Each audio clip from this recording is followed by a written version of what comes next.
நான் புது ஃபோன் வாங்கியிருக்கேன். டெம்பர் கிளாஸ் ஓட்டிடலாம். குவாலிட்டியாக ஓட்டிடலாமா? குவாலிட்டி ஓட்டிருங்க.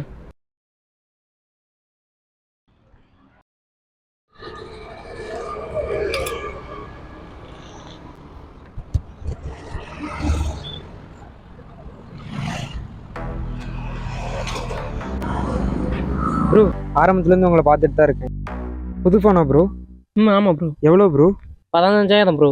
அப்போ உங்கள் உயிருக்கு 15,000 தானே ப்ரோ? இல்லை, எனக்கு புரியல. ஹெல்மெட் போடாமல் பாட்டு கேட்டுட்டு இவ்வளோ கேர்லெஸ்ஸாக போயிட்டு இருக்கீங்களா, அதுக்கு தான் சொல்கிறேன். பெருசாக அட்வைஸ் பண்ண மாட்டான் போடா.